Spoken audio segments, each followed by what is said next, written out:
गणपती बाप्पांच्या स्थापनेच्या दिवशीच राज्याच्या सरकारने 3,000 कोटीचं काहीतरी रक्कम आम्ही शेतकऱ्यांना दिली असं जाहीर केलं. थोडा आधार मिळेल अशी अपेक्षा आम्हाला होती. पण जेव्हा आता आम्ही जिल्हाधिकाऱ्यांना माहिती घेतो, जिल्हाधिकारी सांगतात की अजूनपर्यंत पैसे आलेले नाहीत. आणि ही खोटारडी व्यवस्था महाराष्ट्रामध्ये ईडीचं भाजप प्रतिनिधी सरकार करत असेल आणि शेतकऱ्यांच्या जखमेवर मीठ चोळण्याचं पाप करत असेल तर याचाही निषेध काँग्रेस पक्षाच्या वतीनं आम्ही करतोय. आज कायम अतिवृष्टी आता आपण पाहतोय की राज्यामध्ये सगळीकडे रस्त्याला गड्डे पडलेले रस्ते आहेत की गड्डे आहेत, अशा पद्धतीची परिस्थिती झालेली आहे. त्यामुळे मोठ्या प्रमाणात ॲक्सिडेंटचं प्रमाण वाढलेलं आहे. हे गड्डे कधी बुजवणार? कारण की विधानसभेचं ते 2-3 दिवसाचं थोडकं अधिवेशन घेतलं, त्याच्यात मार मोठ्या मोठ्या घोषणा राज्याच्या ईडीच्या सरकारने केल्या. पण राज्याच्या ईडी सरकारने त्या घोषणा अजूनही पूर्ण केल्या नाहीत. कुठेही गड्डे बुजवण्याचं काम सुरू नाही, शेतकऱ्यांना मदत दिलेली नाही. आणि म्हणून तातडीनं राज्याच्या ईडीच्या सरकारने शेतकऱ्याला मदत करावी, गरिबांना मदत करावी आणि राज्यामध्ये जे सगळे रस्तेच गड्डे झालेत आणि ते ताबडतोबीनं दुरुस्त करावे, ही मागणी काँग्रेसच्या वतीनं आम्ही करतोय. दुसरा महत्वाचा प्रश्न की केंद्रीय अर्थमंत्री निर्मला सीतारामन यांनी सांगितलं की राज्याच्या सरकारनेच आता महागाई कमी करण्याच्या दृष्टिकोनातून पावलं उचलली पाहिजेत. पण अजूनपर्यंत राज्यामध्ये ज्या पद्धतीनं महागाईचं डोंगर वाढत चाललेला आहे, राज्य सरकार त्याच्याकडे दुर्लक्ष करते आहे. आणि म्हणून त्याही दृष्टिकोनातून महाराष्ट्रामध्ये केंद्रीय मंत्र्यांच्या आदेशाप्रमाणे, कारण की मागच्या वेळेस ते विरोधात होते त्यावेळेस मार बोंबीच्या ढेटापासून ओरडायचे. आणि आता काय चूप आहे, आता काय महागाईच्या बद्दल बोलत नाही, आता काय करत नाही, हा सवाल या निमित्तानं काँग्रेसच्या वतीनं आम्ही करतो आहे. आपण पाहिलं असेल की अजूनपर्यंत पालकमंत्र्याची नेमणूक झालेली, त्याच्यामुळे प्रत्येक जिल्ह्यातली विकासाची कामं थांबलेली आहे. का राज्याचं ईडीचं भाजपप्रणीत सरकार हे महाराष्ट्राच्या विध्वंसावर उभं झालं आहे का? महाराष्ट्र विध्वंस करायचा त्यांनी मानसिकता निर्माण केलेली आहे का? हा प्रश्न या ठिकाणी निर्माण होतोय. महाराष्ट्रातले प्रकल्प गुजरातला दिले जातात आणि गुजरातला दिले तर तो गुजरात काही पाकिस्तान आहे असं सरकारकडून म्हटलं जाते. म्हणजे सांगायचं तात्पर्य की आपण गुजरातच्या मंत्रिमंडळात आहे की महाराष्ट्राच्या मंत्रिमंडळात काम करताय, हा एक प्रश्न या ठिकाणी निर्माण होतो. महाराष्ट्राचं सरकार आहे आणि महाराष्ट्रामध्ये प्रकल्प यावे, महाराष्ट्रातले आलेले प्रकल्प बाहेर जाऊ नये, हा प्रयत्न सरकारने करायला पाहिजे. खोट्या माहिती देऊन, खोट्या वस्तुस्थिती सांगून या पद्धतीनं महाराष्ट्राचं अधोगतीला नेऊ नका, अशा पद्धतीनं गुजरातला लुटून देऊ नका, अशा पद्धतीची भूमिका आम्ही सातत्यानं मांडतोय. पण त्याहीवर त्या जखमेवर मीठ चोळण्याचं जे पाप राज्याच्या सरकारकडून केलं जातं की गुजरात हे पाकिस्तान नाही आहे, गुजरातला गेलं तर काय फरक पडला, म्हणजे हस्तक बनलेले दोघे जण ईडीचं सरकार हे हस्तक बनलेलं आहे का, हाही प्रश्न या ठिकाणी निर्माण झालेला आहे. आणि म्हणून सरकारने तातडीनं आणि राज्यामध्ये तातडीनं नोकर भरती सुरू केली पाहिजे. कारण की आता आपण पाहिलेत की नांदेडला जेव्हा उपमुख्यमंत्री गेलेत त्यावेळेस पोलीस भरतीचे मुलं मुली असतील, ग्रामसेवकचे असतील, पटवारी असतील, असंख्य जे नोकर भरतीसाठी प्रतीक्षा बसलेले, एमपीएससीच्या परीक्षा घेतल्या जात नाहीत त्याचे मुलं मुली प्रतीक्षेत बसलेले आहेत. आणि म्हणून तातडीनं नोकर भरती महाराष्ट्रामध्ये सुरू केली गेली पाहिजे, याही पद्धतीची मागणी काँग्रेसच्या वतीनं आम्ही करतोय. यानंतर नाही मराठी सगळे पक्ष दावा करत आहेत की आम्हाला सर्वात जास्त जागा मिळाल्या आहेत.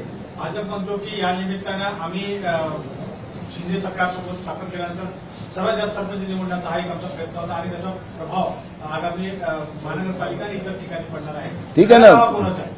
एक बघा, मी तुम्हाला काल पण आम्ही सांगितलं की ह्या पक्षीय निवडणुका होत नाही, त्यामुळे तातडीने जेव्हा निवडणुकांचे निकाल ग्रामपंचायतीचे यायला लागलेत आणि बीजेपीचं जे चव्हाण इच्छा पार्टी सेल आहे त्यांनी ज्या पद्धतीनं मीडियाला हे सांगण्याचं काम सुरू केलं आणि मग आम्ही रात्री या सगळ्या गोष्टीची माहिती घेतली, त्यावेळेस निदर्शनास आलं की जवळपास 250 जागा ह्या काँग्रेसने जिंकलेल्या आहेत ग्रामपंचायती. आणि ह्या सगळ्या ग्रामपंचायतीची 250 काँग्रेसने जिंकल्या असतील तर यांचा आकडा कुठून वाढला? मग यांना आता हा जो काही दावा आणि प्रतिदावा करायची वेळ नाही आहे, पण काल खोटी माहिती दिली म्हणून आम्ही त्याच्याबद्दलचं उत्तर या ठिकाणी देतोय. एक दुसरा महत्वाचा आहे की आज राज्यामध्ये जी दुष्काळाची परिस्थिती आहे त्या दुष्काळाच्या परिस्थितीवर आयटी सेलच्या माध्यमातून सांगत का नाही हे लोक? दुष्काळामध्ये तुम्ही काय मदत करणार आहे शेतकऱ्यांना? रस्ते खराब झाले त्याच्यासाठी काय करणार आहे? त्याच्याबद्दल काय बोलत नाही. म्हणजे दुष्काळाचं बोलायचं नाही, यांचा सगळा अलबेल आहे. अशा पद्धतीचं एक महाराष्ट्रात वातावरण बनवायचा प्रयत्न करतात आहे, धूळफेक करतात आहे, दिशाभूल करतात आहेत. त्याच्याबद्दलचा आमचा आक्षेप आहे. आणि म्हणून ग्रामपंचायतच्या निवडणुका ह्या काही चिन्ह होत नाही, पण जी काही माहिती घेतली त्याच्यात काँग्रेस पक्षाचे 250 जागेवर काँग्रेसने विजय प्राप्त केलेला आहे, एवढी माहिती आम्ही तुम्हाला देऊ शकतो. पण आमचा टार्गेट ग्रामपंचायत नाही, आमचा टार्गेट महाराष्ट्राच्या अडचणीत आलेल्या शेतकऱ्याला मदत दिली पाहिजे. आमचा टार्गेट जे गड्डे पडलेले मोठ्या प्रमाणात रस्तेच राहिले नाही, गड्डेच झालेत, त्या तातडीनं त्यांनी मदत त्याला दुरुस्ती केली पाहिजे. बेरोजगारीच्या बद्दलची भूमिका स्पष्ट करून नोकर भरती तातडीनं सुरू केली पाहिजे. आणि ज्या पद्धतीनं शेतकऱ्यांची अवस्था निर्माण करून ठेवून प्रधानमंत्र्यांच्या जन्मदिवशी एका तरुण शेतकऱ्यांनी जी आत्महत्या केलेली आहे त्याचाही बोध सरकारने घेतला पाहिजे, हीच मागणी काँग्रेस पक्षाची आहे. एक दुसरा मुद्दा असा की दसरा मेळाव्याच्या संदर्भात दोघांमध्ये शक्ती प्रदर्शन सुरू आहे आणि अजूनही मुंबई महापालिकेकडून परवानगी दिली जात नाही दसरा मेळाव्याची. आम्हाला त्यांच्या भांडणात पडायचं नाही, तो काय आमचा इश्यू नाही. नानाभाऊ पत्रा वेदांत फॉक्सकॉनचा विषय काढला, मात्र त्यावर तुम्ही वारंवार बोलता की देवेंद्र फडणवीस माझे मित्र आहेत, पण त्यांनी तुमच्यावरती आरोप केला आहे की ज्या वेळेला महाविकास आघाडीचं सरकार होतं गुजरातला नंबर 1 वरती आणण्याचा महाविकास आघाडी सरकारचा त्याच्यामध्ये सहभाग आहे. त्यांनी महाराष्ट्र पाठी दिला होता, आता आमचं सरकार आलं आहे आणि पुन्हा एकदा महाराष्ट्र पुढे नेऊ. एक मी आपल्याला माहितीसाठी सांगतो की 2014चं हे काही माझा रिपोर्ट नाही आहे, हे केंद्र सरकारचा रिपोर्ट आहे. 2014 मध्ये महाराष्ट्राचं इंडस्ट्रीज ग्रोथ जी होती ती तुम्ही बघा. आणि आदरणीय आमचे मित्र 2014 ते 19 मुख्यमंत्री झाले त्यावेळेचं इंडस्ट्रीज ग्रोथ बघा. स्टार्टअप आलं, त्या समुद्रामध्ये त्या काठावर लावलं, त्यालाही आग लागली होती. त्याच्यावर किती पैसे खर्च झाले, त्याच्यानंतर किती स्टार्टअप झालं, किती धावलेत आमचे त्यावेळेची सरकार. त्याच्यामुळे या सगळ्या गोष्टीला खोटे आकडे दाखवू नका. हे केंद्र सरकारचे आकडे मी तुम्हाला दाखवतो. आणि राहिलं वेदांताचा प्रश्न आपण उपस्थित केला, वेदांता एक सरकार इथं आल्याबरोबर मी तुम्हाला एक बघा, पहिल्या कॅबिनेटला काय निर्णय झाला, तर बुलेट ट्रेनचा निर्णय झाला ना. हे काही मुंबईसाठी निर्णय घेतला, हा गुजरातसाठी निर्णय घेतला. उद्ध्वस्त कोण होतात आहे? पालघर जिल्ह्यातले शेतकरी उद्ध्वस्त होत आहे, आदिवासी उद्ध्वस्त होत आहे, त्यांचं कोणी ऐकलं जात नाही आहे. आता पालघर जिल्ह्यातली माहिती तुम्ही घ्या लगेच, आपण मीडिया आहात, तुम्हाला अधिकार आहे तो.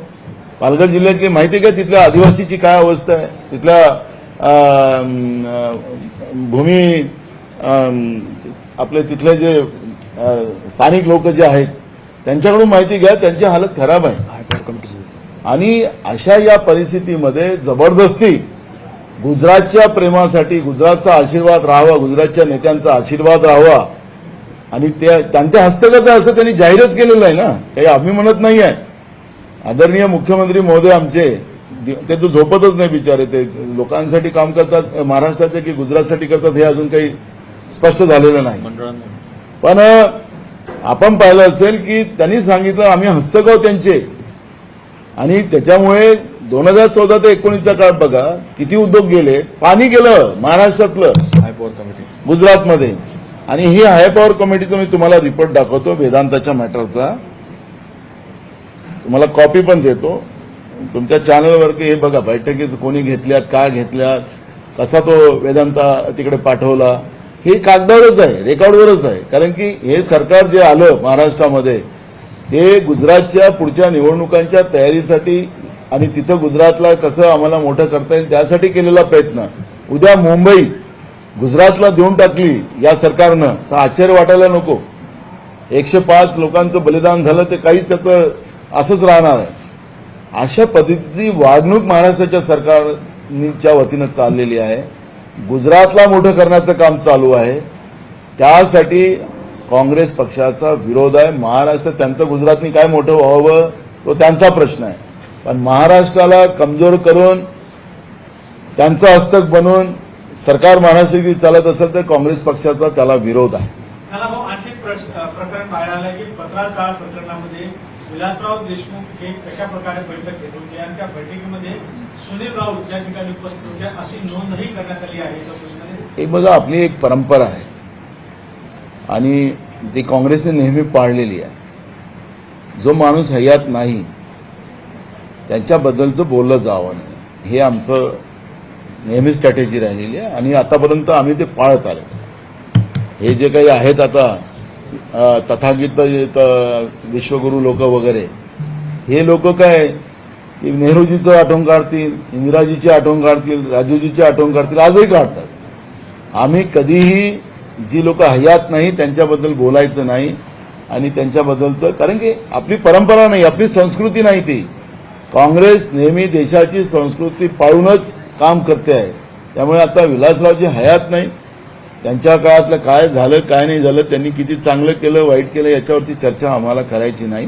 त्याच्यामुळे कोणी काय त्याच्यातले जुने उकरडे काढायचे त्यांनी करावं. ज्यांना संस्कृती नसेल महाराष्ट्राची देशाची मान्यता तो त्यांचा प्रश्न. आता चार्जशीटमध्ये असं उल्लेख आला आहे की संजय राऊत आणि शरद पवार 2007 साली तशाच पद्धतीने त्यांना कॉन्टॅक्ट केला. मला वाटतं जाणून बुजून शरद पवारांचं नाव किंवा मला आपल्याला एक माहितीसाठी सांगतो की ज्या लोकांवर सीबीआय आणि ईडीचे चार्जेस होते, जे लपत होते, विदेशात गेले होते, काय केले होते, जेव्हा राज्यात सत्ता परिवर्तन झालं त्यांना क्लीन चिट कशी मिळतात, त्याचं उत्तर ईडीने द्यावं, त्याचं उत्तर सीबीआयने द्यावं की असं काय झालं बाबा चमत्कार की तुम्ही एवढे आरोप लावले होते, जे काही पेपर आमच्या हातात आलेले आहेत की त्यांच्यावर काय काय चार्जेस लावले, कसे त्यांचे एकदम क्लिअर झाले, कोणत्या वॉशिंग मशीन टाकले, कुठल्या दुधामध्ये धुतले, कुठल्या गंगेच्या पाण्याने आणलं, ते एकदा ईडीनी आणि सीबीआयनी स्पष्ट करावं.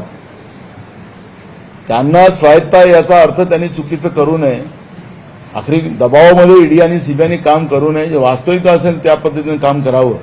पण असे खोटे पुरावे, खोटे आरोप लावून या पद्धतीनं करायचं आणि तिकडे गेली की मग ते सगळे स्वच्छ व्हावे. मग ज्या लोकांना तुम्ही आतापर्यंत आरोप लावलेले होते त्यांना तुम्ही शुद्ध केलेलं आहे, ते कुठल्या आधारावर केलेलं आहे तेही जनतेला त्यांनी स्पष्ट करावं. मग या सगळ्या गोष्टीचं उत्तर आपण देऊ. काल एक बैठक झाली आणि त्या बैठकीमध्ये नाना पटोले यांना बदलला असा इशू त्या ठिकाणी पाहायला मिळाला होता. काय प्रदेश अध्यक्ष बदला चव्हाणांना अध्यक्ष करा अशी मोठ्या प्रमाणात मला एका तथाकथित पेपरनी जे काही बातमी छापलेली आहे त्यांनी लिहिलं काही नेते, तर त्याच्या नेत्याची नावं लिहायला पाहिजे होते ना. आता मला ऐका नाही साहेब, माझा मुद्दा आहे की कोण आहेत ते नेते, त्यांनी पुढे यावं. आमच्या पक्षामध्ये तुम्हाला लक्षात असेल की आज आमचे नेते जे निवडणूक लढतात आहेत शशी थरूर साहेब, त्यांनी आपलं स्टेटमेंट दिलेलं आहे, ते पुढे आलेले आहेत. आमच्या पक्षामध्ये लोकशाही पद्धतीनं ही पदाची निवड होतं, आम्ही सुरुवातीला स्पष्ट केलेलं आहे. त्याच्यामुळे ह्या सगळ्या निवडणुकीच्या प्रक्रिया पक्षामध्ये सुरू झालेल्या आहेत.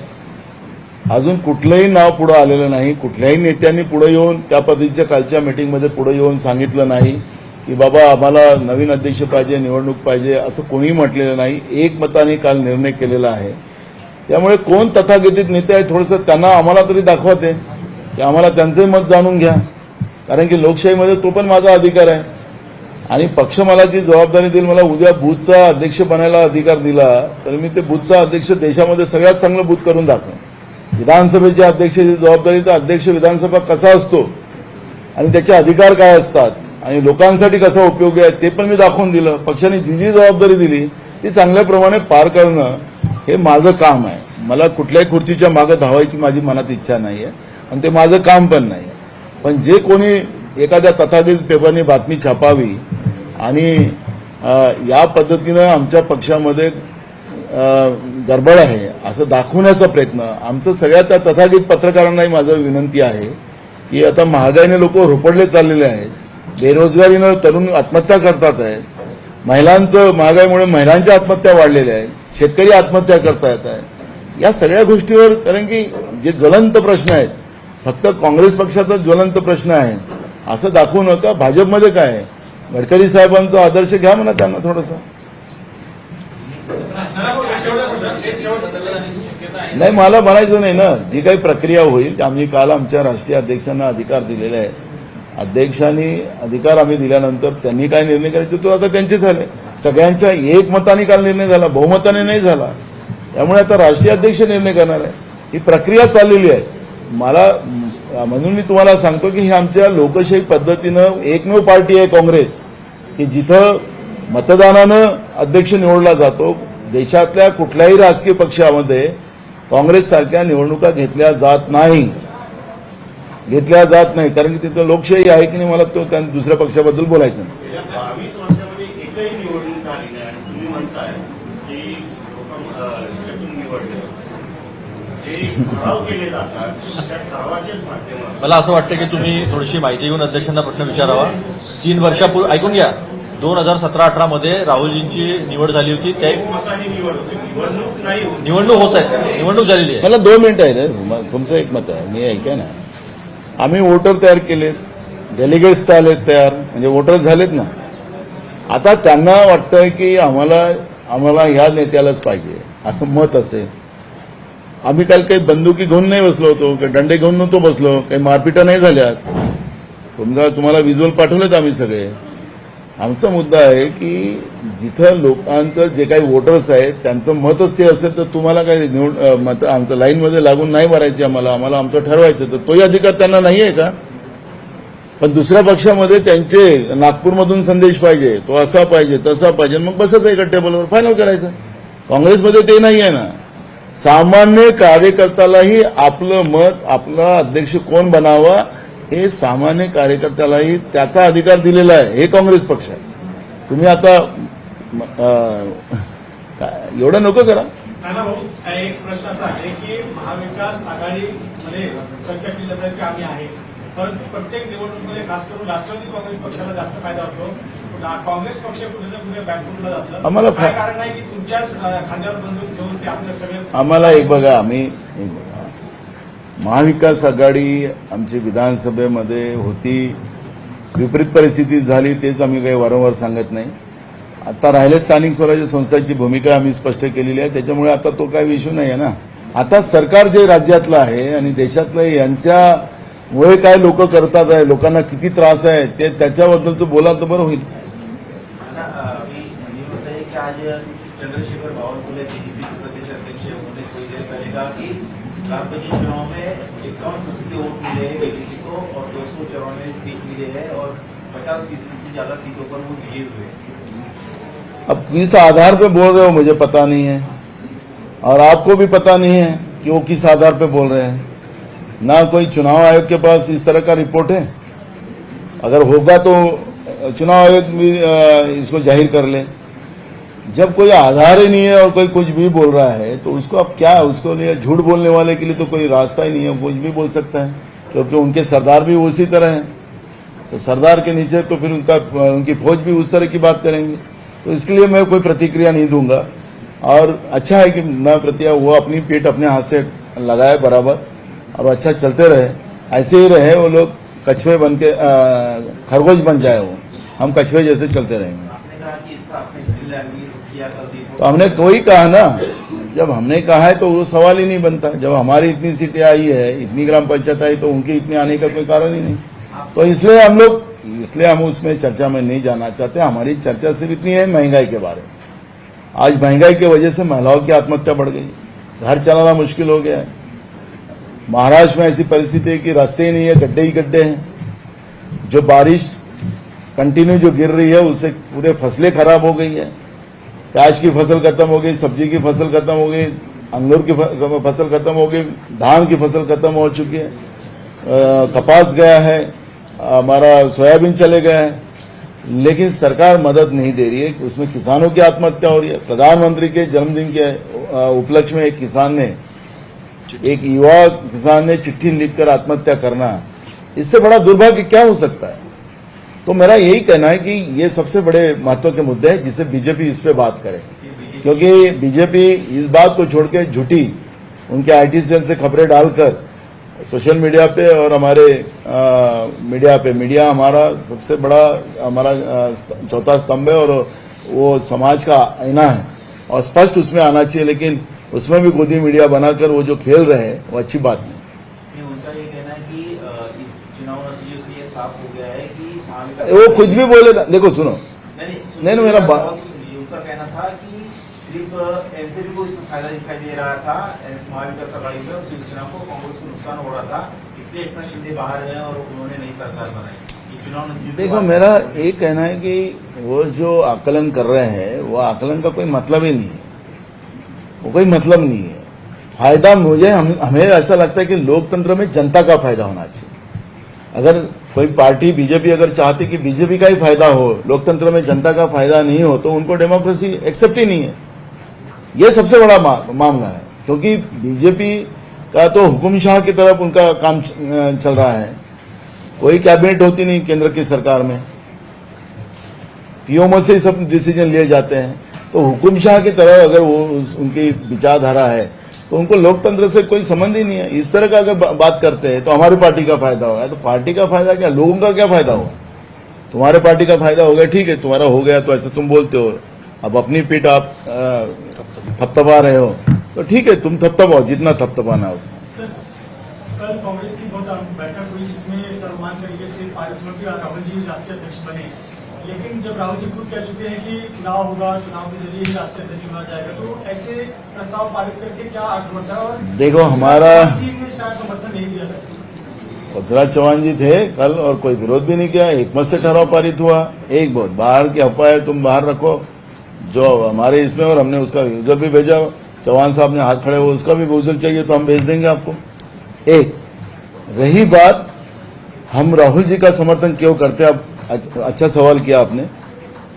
जिसकी दादा प्रधानमंत्री थे, जिसकी दादी प्रधानमंत्री थे, उनके पिताजी प्रधानमंत्री थे, और जिस तरह से जो पदयात्रा जो चल रही है उसमें आप रोज देख रहे हो कि जनता का उनको सपोर्ट कितना मिल रहा है, और उनकी शालीनता, उनका सामान्य लोगों के लिए उनका खुद का बर्ताव जो देख रहे, एक बच्ची का पैर का सैंडल टूट गई तो उसको बराबर करने का काम भी झुककर करने का काम। आज तो एक अब सूट बूट वालों को तो मैं नहीं बोल सकता, वो तो बहुत बड़े लोग हैं, लेकिन इस तरह के एक शालीनता से इतना बड़ा व्यक्तिमत्व जो रहता है, जो आज हमारे युवाओं की धड़कन बन चुका है, लोगों की जनता, देश की जनता की धड़कन बन चुका है, और हमें गर्व है हमारा नेता इस तरह से देश में झुककर लोगों का सम्मान कर रहा है। और इसलिए उस पार्टी का हमारे पार्टी के नेता राहुल गांधी जी अध्यक्ष बने, ये हमारे देश के सब हमारे कांग्रेस के लोगों की इच्छा है। तो हमारी इच्छा हम रखने का हमारे अधिकार है, हमने रखा। अब उनको रहना है कि नहीं रहना, होना कि नहीं होना, वो उनका इश्यू है, कोई जबरदस्ती करना ही नहीं। एक मिनिट मागे कार्यकर्ते बसल्या पक्षाचे, ते गोंधळ करतात, प्लीज आपण बाहेर जा, फक्त पत्रकारांना बोलू द्या, साहेब तुम्हाला भेटणार आहेत, हाँ चल, विनंती आहे। दिल्ली में कुछ नाम जो सामने आ रहे हैं, गहलोत जी के, शशि थरूर जी के, अगर वो चुनाव में उतरते हैं तो आप लोगों की भूमिका क्या होगी, क्योंकि आप लोग प्रस्ताव पास करते हैं। देखो, राहुल जी नहीं होते तो शशि थरूर जी है, अशोक गहलोत जी है, हम चाहेंगे एकमत हो, एकमत से ही निर्णय हो। चुनाव होता तो चुनाव में जाना ही पड़ेगा, क्योंकि हमारी डेमोक्रेसी की पार्टी है, उनके जैसे तो हिटलर वाली पार्टी है ही नहीं हमारी। एक लेकिन आज हमारे सामने सबसे बड़ा प्रश्न है, देश की सीमा सुरक्षित नहीं है, देश में गरीबी बड़े पैमाने में बढ़ चुकी है, देश में महंगाई बड़े पैमाने में बढ़ चुकी है, महंगाई और बेरोजगारी बड़े पैमाने में बढ़ी हुई है, किसान के इशू बड़े हुए हैं, और ये इशू में लड़ना एक साथ, ये सबसे बड़ा महत्व का समय है। ये समय देश के लिए बहुत घातक है, और इसलिए हम सब नेताओं से विनती करेंगे, एकमत बनाएंगे, और एकमत के आधार पर वो निर्णय हमारे राष्ट्रीय नेता सोनिया जी गांधी को हम करने लगाएंगे। सब लोग विनती करेंगे, क्योंकि ये समय हम लोगों को चुनाव में नहीं, ये समय जनता के लिए और देश के लिए दौड़ने का समय है। और इसलिए हमारे नेता राहुल गांधी जी देश का तिरंगा लेकर देश की संवैधानिक व्यवस्था को और देश के तिरंगे को बचाने के लिए निकले हैं। आपको याद होगा कि कन्याकुमारी में राहुल जी ने जिस तरह से वक्तव्य किया था कि इसी धरती में मैंने मेरे पिताजी को खोया है तमिलनाडु की धरती में, और लेकिन मैं मेरे पिताजी को तो खो चुका हूं, लेकिन इस तिरंगे को खोने नहीं दूंगा। और इसलिए वो तिरंगा लेकर आज पूरे देश में कन्याकुमारी से कश्मीर निकले हैं। तो हमारी सोच जो है अब ये इस तरह की नहीं, हमारी सोच देश को बचाने की है। और हमारे नेता राहुल गांधी जी जिस लाइन पे चल रहे हैं उसमें देश भी उनके पीछे खड़ा होने शुरू हुआ। नाना, बीजेपी हमेशा से परिवारवाद को लेकर कांग्रेस पर टारगेट करती रही है। इस तरह से प्रदेश कांग्रेस ने और बाकी कई राज्यों के भी जो कांग्रेस की इकाई है प्रस्ताव पारित कर रही है। क्यों न एक नजदीक पेश किया जाए कि गांधी परिवार के बाहर किसी अध्यक्ष को जब आप प्रस्ताव पारित करते हैं तो टोटली इंडोर्स कर रहे हैं कि राहुल गांधी अध्यक्ष बने। आपको प्रस्ताव पारित करने की क्या जरूरत है? हम भी ये सुनो, हम आपको एक बात कहते हैं कि आपने वहां परिवारवाद तो बड़ा अच्छा बात किया, तो संघ क्या है? संघ वाले क्या बोलते हैं? नहीं, सुनो ना, तो आप देखो, नहीं बात समझ लो, हम बीजेपी की बात कर रहे हैं ना। संघ से जो कोई आता है, संघ तो परिवार है ना, वो तो बोलते हैं ना संघ हमारा परिवार है। तो संघ के परिवार के लोग आज देश के मुख्य चेयर पे कौन बैठा है? परिवार का ही आदमी आया है ना। नहीं, मेरे बात समझ लो ना, मेरा बात सुनो। नहीं, बात समझो, एक बात समझ लो, जो दूसरे की तरफ उंगली करते हैं तो तुम्हारी तरफ भी 4 उंगलियां हैं, ये आप समझ के चलो। और गांधी परिवार की बात आप करते हैं और वो लोग करते हैं, तो गांधी परिवार ने इस देश को दिया है, अपने घर में नहीं रखा। गांधी परिवार ने अपनी प्रॉपर्टी देश के लिए दान कर दी है। देश के लिए एक नहीं 2 लोग शहीद हुए हैं उस परिवार के। और ये संघ परिवार से कौन हुआ है? जिसका दायित्व है, देश की जनता अगर चाहती है तो इनको क्या तकलीफ होना चाहिए? एकदम परिवारवाद अगर वो लाते हैं, ये गलत बात डालकर लोगों को भड़काने का काम, मेन इश्यू को डाइवर्ट करने का काम वो लोग करते हैं। गांधी परिवार ने, नेहरू परिवार ने इस देश को दिया है और इसलिए देश की जनता उनको चाहती है। तो देश की जनता अगर चाहे तो उनको क्या तकलीफ होना चाहिए? झूठ बोल के तो गांधी परिवार ने देश पर राज नहीं किया, नेहरू जी ने राज नहीं किया झूठ बोलकर। जो है देश के सामने रखकर देश को आगे बढ़ाने के लिए लोगों को किया। इन्हें तो झूठ बोलकर नोटबंदी जैसा झूठ बोला, काला धन लाएंगे, 15 लाख रुपए डालेंगे। तो क्या आज भी सत्ता में बैठे? पुलवामा की घटना का आज भी क्यों रिपोर्ट नहीं आया? कहां से बारूद आई थी? क्यों नहीं रिपोर्ट आया उसका? इश्यू खत्म हो गया। सीबीआई को आपने दिया था ना, बाकी तो इश्यू में रोज सीबीआई को आप घुमा रहे हो, ईडी को घुमा रहे हो। पुलवामा के इश्यू में क्यों नहीं आया? हमारे फौजी वहां शहीद हुए थे, बारूद तो नागपुर से गई थी, वही रिपोर्ट आया था। झूठ बोल के गांधी परिवार ने और नेहरू परिवार ने कभी भी राजनीति नहीं की, देश के लिए काम किया। और कांग्रेस के पास देश है, कांग्रेस के पास महात्मा है, इनके पास क्या है? गांधी परिवार को कोसकर कितने साल तुम राजनीति करोगे? आज देश की जनता को समझ में आ गया है, गांधी परिवार ही देश को आगे ले जा सकता है। ये देश के जनता की आवाज है, गांधी परिवार की नहीं है।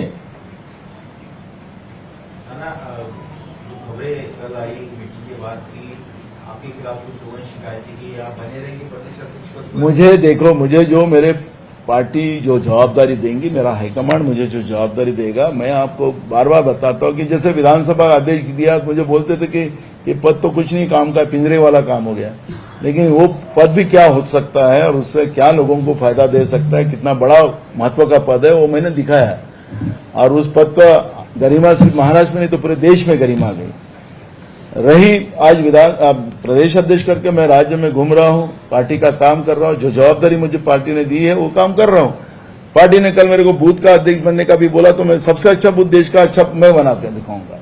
तो इसलिए पार्टी का काम करके कांग्रेस पार्टी को आगे बढ़ाना ये मेरा दायित्व है। जो जवाबदारी पार्टी देंगी उसको करूंगा। मुझे कोई बात का संकोच नहीं है और कोई तकलीफ भी नहीं। मैं हैप्पी हूं। जो प्यार मुझे ये चेयर पे आने के बाद राज्य के कार्यकर्ताओं ने और आम लोगों ने दिया है, मैं खुशकिस्मत हूं।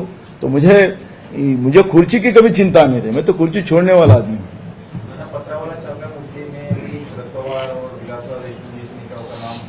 देखो, हमारी परंपरा ये हमेशा रही है कि हम जो आदमी हयात में नहीं है उस लोगों के बारे में हम बात ही नहीं करते, क्योंकि जो बात नहीं है, हम तो आदमी जो उसके अच्छा हो या बुरा हो, ये हमारे संस्कार रहे, हमारे देश की संस्कृति रही है।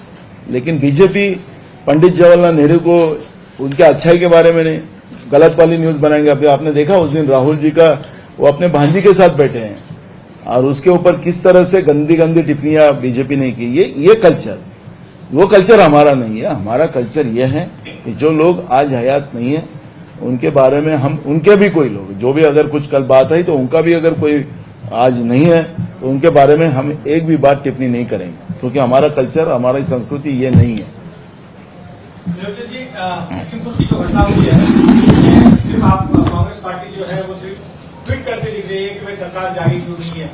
सरकार, कांग्रेस पार्टी जो सड़क पे दिखी नहीं है, तो ऐसे में अगर विपक्ष अगर मजबूत नहीं रहेगा तो ऐसे जो दलितों की जो इस तरह अत्याचार हो, जिनका मर्डर हो रहा है, इनको न्याय कैसे मिलेगा? सिर्फ ट्विटर से बात नहीं चलेगी।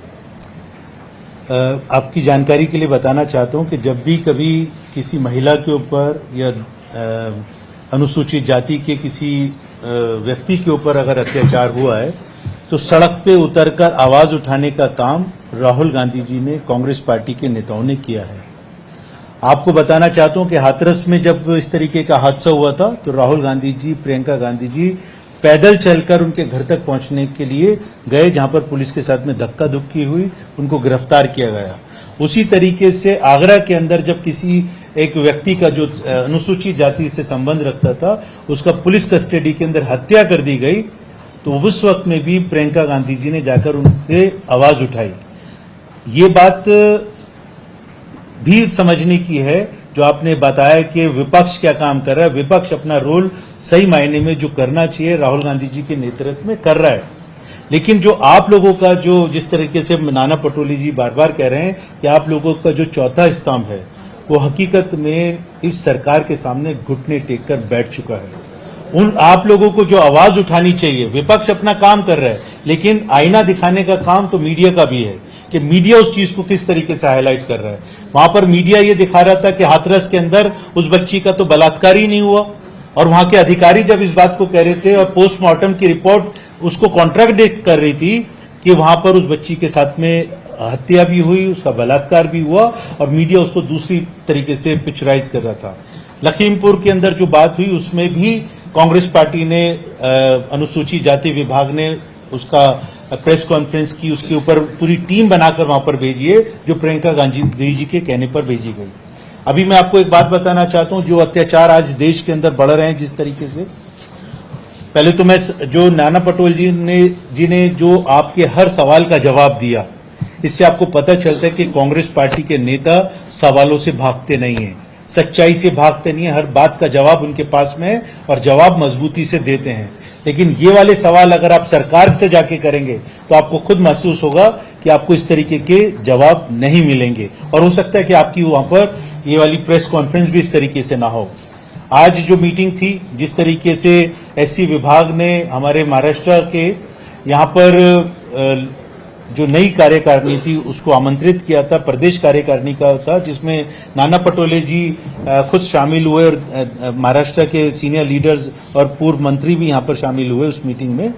उसमें हम लोगों ने जो राहुल गांधी जी ने एक प्रण लिया है पूरे देश में भारत जोड़ो यात्रा निकालने का, और पूरे देश में 14 प्रदेशों में 3500 किलोमीटर से ज्यादा पदयात्रा कर कर लोगों से जनसंपर्क करने का काम कर रहे हैं, उसी के फॉलोअप प्रोग्राम के अंदर कांग्रेस पार्टी हर प्रदेश में 10 दिन के बाद में 75 किलोमीटर संविधान बचाओ मार्च निकालेगी, जिसके अंदर जो आज देश की परिस्थिति है कि आज संविधान को कमजोर किया जा रहा है, संविधान को खत्म किया जा रहा है, और यहां तक कि जो आरएसएस है, आरएसएस के अग्रिम संगठन धर्म संसद करके ये घोषणा करते हैं कि हम देश के अंदर संविधान को खत्म कर कर, उन्होंने एक संविधान का प्रारूप भी तैयार किया जिसमें मुसलमानों को और एससी लोगों को वोट देने का अधिकार नहीं होगा।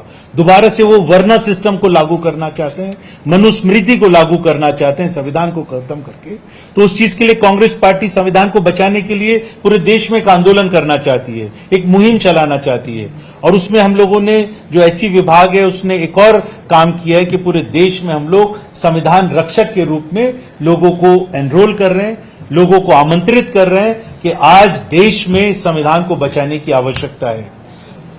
सुब्रमण्यम स्वामी जो इन्हीं के नेता हैं, सुप्रीम कोर्ट के अंदर याचिका डालते हैं और ये कहते हैं कि सेक्युलर और सोशलिस्ट जो अभिन्न अंग है संविधान का और प्रस्तावना का, उससे हटा दिया जाए। अगर सेक्युलर और सोशलिस्ट हट जाएगा तो इस संविधान के अंदर बचेगा क्या? और इसी चीज के लिए आज जिस तरीके की हमारी मीटिंग हुई, उसमें लोगों को कहा गया, जो अनुसूचित विभाग के लोग थे, कि एकजुट होकर राहुल गांधी जी के साथ में, कांग्रेस पार्टी के साथ में उन ताकतों के खिलाफ हमको आवाज उठानी है जो देश में बाबा साहब के द्वारा लिखा हुआ संविधान है उसको कमजोर करना चाहते हैं। अभी आप जब ये बात कर रहे थे, आपने सवाल किया, तो मैं भी एक सवाल पूछना चाहता हूं कि आप संघ के लोगों से और भारतीय जनता पार्टी के लोगों से पूछें कि आज तक उन्होंने संघ का अध्यक्ष किसी एससी कैटेगरी से क्यों नहीं बनाया। आप ये भी सवाल पूछिए कि जो उन्होंने अपना राष्ट्रीय अध्यक्ष, जो आपने अपना राष्ट्रीय अध्यक्ष बंगारू लक्ष्मण के रूप में यहां पे बनाया था, उसको खुद ही बनाकर, क्योंकि आपको चुनाव के अंदर उससे फायदा लेना था, लोगों को गुमराह करना था अनुसूचित जाति के, उसको बनाया अध्यक्ष और उसके बाद में उसको स्टिंग ऑपरेशन खुद ही करवा के उसको पकड़वा दिया। मैं इस बात को ही बताना चाहता हूं कि ये लोग जो प्रतिनिधित्व देते हैं एससी, एसटी, ओबीसी और माइनॉरिटी के लोगों को, वो सिर्फ दिखावे के लिए देते हैं। हकीकत में उनके पास में अधिकार कुछ नहीं है।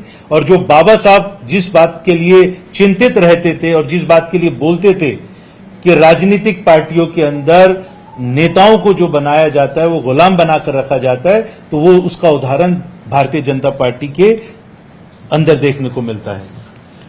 वेदांताचा एक सांगू तुम्हाला रिपोर्ट वगैरे, जो वेदांताचा महाराष्ट्रामध्ये जो वाद सुरू झालेला आहे आणि जे आत्ताचं ईडीचं भाजप प्रणित सरकार जे सांगताय की मागच्या सरकारमुळेच हे केलं, आपल्याला लक्षात असेल की 15/7/2022 रोजी एक उच्चाधिकारी समिती त्या ठिकाणी नेमली गेली होती। जवळपास त्याच्यामध्ये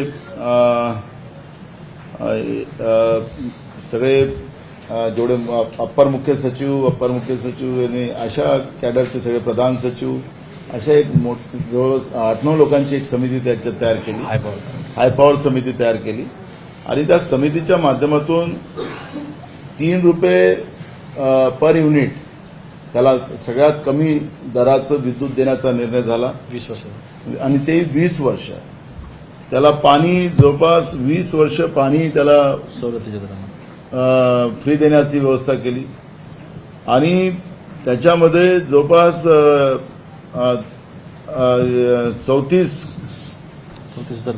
34,000 कोटी रुपये त्याला हा सगळं स्ट्रक्चर उभं करायला देण्याचं राज्य सरकारने मान्य केलं। स्टॅम्प ड्युटी त्याची सगळी रद्द करण्यात आली, सगळं म्हणजे सगळ्या फॅसिलिटीज तिथं देण्याचे तयार झाल्या आणि वेदांता महाराष्ट्रामध्ये तयार होण्याच्या दृष्टिकोनातून जी काही फॉर्मॅलिटी करायची असते ती महाविकास आघाडीच्या सरकारमध्ये पूर्ण झाली। ईडीचं सरकार आल्यानंतर आता ते तर त्यांनी त्यांचं हस्तका म्हणून त्यांनी जाहीर केलेलंच आहे। त्यामुळे ह्या आरोप जो आहे तो ते सातत्यानं लावतात की महाविकास आघाडीनेच पाठवलं, खोटं बोलू नका, एवढं सांगा की आम्ही सगळं गुजरातला देणार आहोत, एवढं जाहीरपणे त्यांनी कबूल करून घेतलं पाहिजे। खोटं कशाला लोकांमध्ये गुमराह का करतात, लोकांमध्ये भ्रम का निर्माण करताय? भाजपने हे भ्रम निर्माण करण्याचं सोडून द्यावं। महाराष्ट्र आम्हाला गुजरातला लुटून द्यायचं आहे हे त्यांनी जाहीर करून टाकावं, कोणीच काही बोलणार नाही त्यांना। खोटं बोलून लोकांमध्ये भ्रम फैलवू नका आणि जनतेची दिशाभूल महाराष्ट्राची करू नका, एवढंच आमचं आहे। या हायपॉवर समितीचं कागद पाहिजे तेही तुम्हाला देतो, ते त्यांच्याजवळही असतील। एबीपी माझा, उघडा डोळे बघा नीट।